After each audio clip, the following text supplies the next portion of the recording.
Assalamualaikum warahmatullahi wabarakatuh.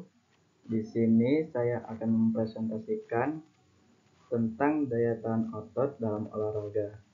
Sebelumnya perkenalkan, nama saya Arif Pritya, NIM 6221111020 dari kelas PJKR A 2022. Baiklah, langsung saja ke materi, yaitu tentang daya tahan otot dalam olahraga.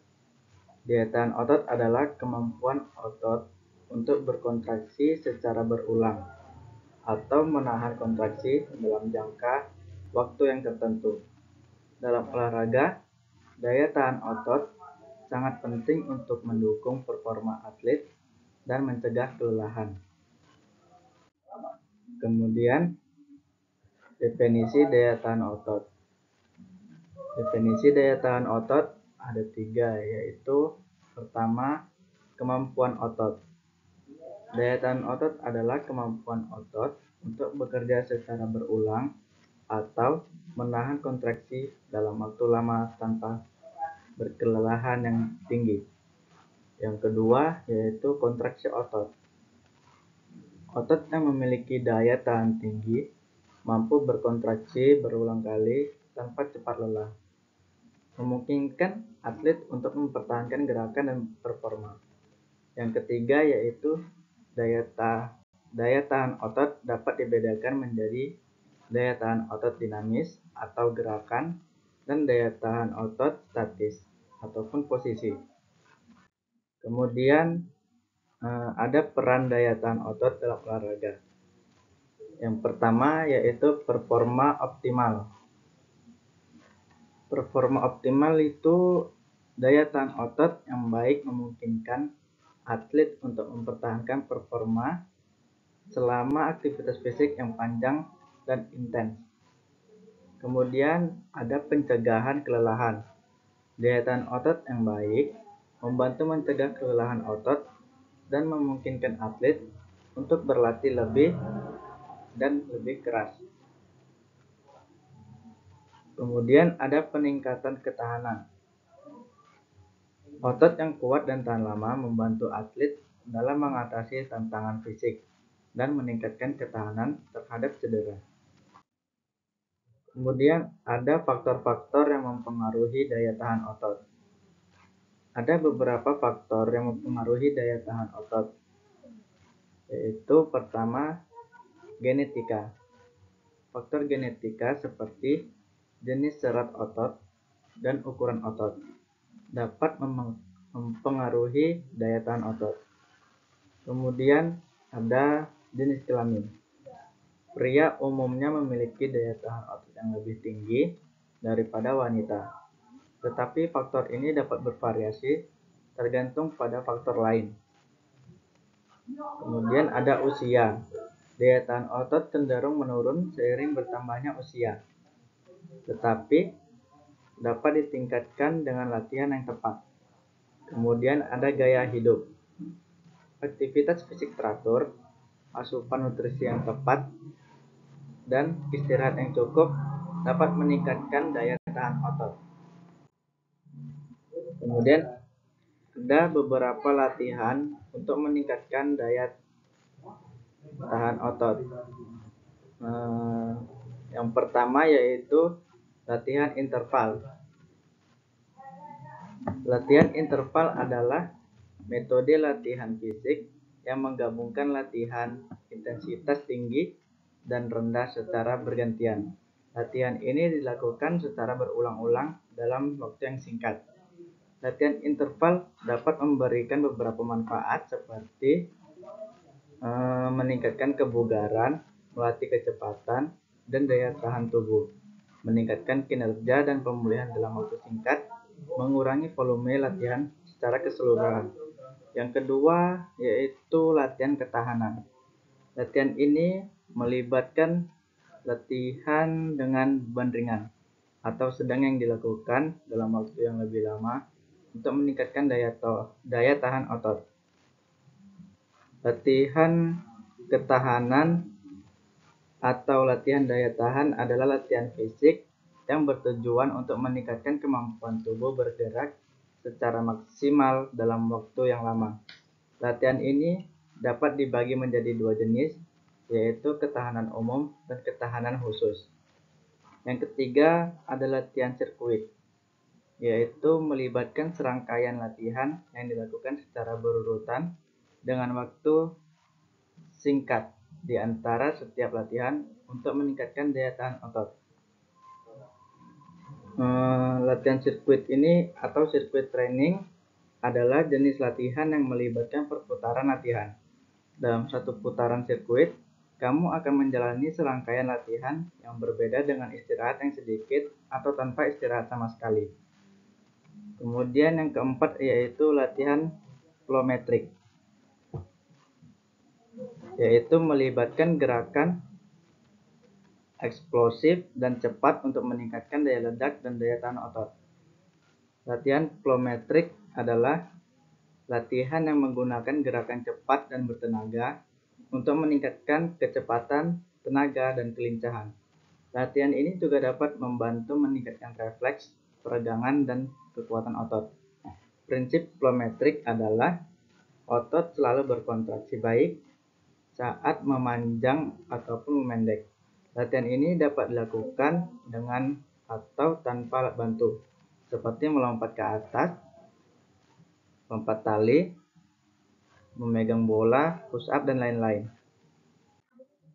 Kemudian ada nutrisi yang mendukung daya tahan otot. Yang pertama yaitu protein yang berperan penting untuk membangun dan memperbaiki jaringan otot. Kemudian ada karbohidrat yang memberikan energi untuk aktivitas fisik dan membantu memulihkan cadangan glikogen. Vitamin dan mineral yang mendukung fungsi otot dan berproses sebagai metabolisme. Kemudian ada air yang penting untuk menjaga hidrasi dan fungsi otot yang optimal. Kemudian selanjutnya ada manfaat daya tahan otot bagi atlet. Yang pertama yaitu performa tinggi. Daya tahan otot yang baik memungkinkan atlet untuk mempertahankan performa optimal selama aktivitas fisik yang panjang.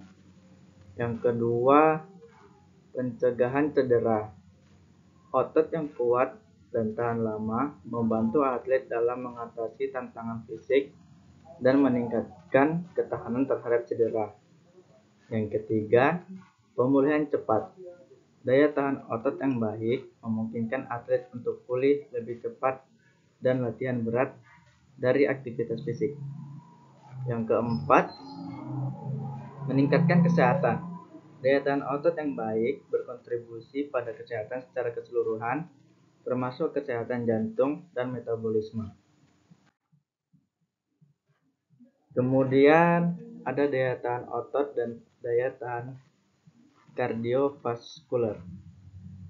Ada beberapa aspek, yaitu definisinya kemampuan otot untuk berkontraksi berulang kali tanpa kelelahan.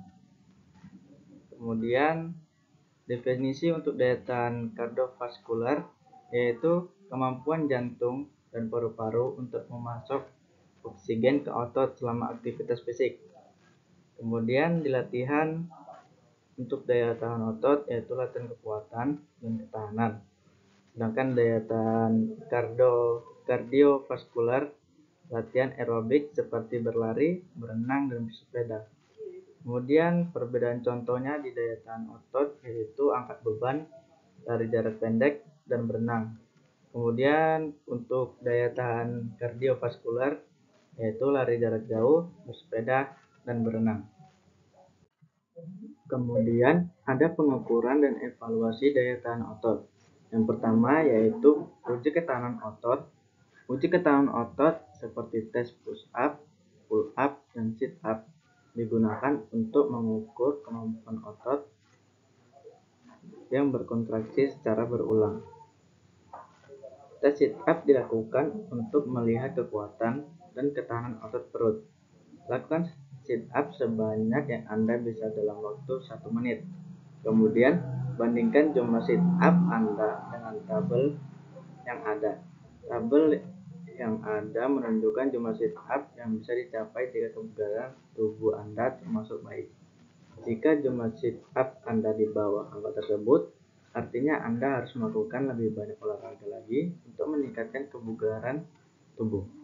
Kemudian, tes kebugaran jasmani yang dilakukan untuk mengukur kekuatan dan ketahanan otot lengan. Caranya yaitu berbaring di lantai dan lakukan push up sebanyak mungkin hingga Anda lelah dan ingin berhenti. Saat melakukannya, pastikan punggung Anda dalam posisi lurus. Setelah itu, bandingkan jumlah push up Anda dengan tabel di bawah ini. Jika jumlah push up Anda sama atau lebih dari angka di bawah ini, artinya Anda mempunyai kebugaran tubuh yang baik. Sebaliknya, jika jumlah push up di bawah angka tersebut menunjukkan Anda perlu meningkatkan kebugaran tubuh Anda. Kemudian kedua, tes interval. Tes interval digunakan untuk mengukur kemampuan atlet dalam melakukan aktivitas fisik dengan intensitas tinggi dan rendah secara bergantian. Yang ketiga yaitu tes isometrik.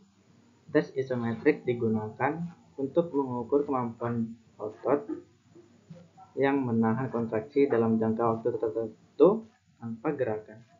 Yang keempat yaitu tes kardiovaskular. Tes kardiovaskular seperti tes VO2 max digunakan untuk mengukur kemampuan jantung dan paru-paru untuk memasok oksigen ke otot selama aktivitas fisik. Baiklah, kesimpulannya yaitu daya tahan otot sangat penting dalam olahraga, baik untuk performa maupun kesehatan. Latihan yang tepat, nutrisi yang seimbang, dan istirahat yang cukup sangat penting untuk meningkatkan dan mempertahankan daya tahan otot. Sekian presentasi tentang daya tahan otot. Terima kasih. Assalamualaikum warahmatullahi wabarakatuh.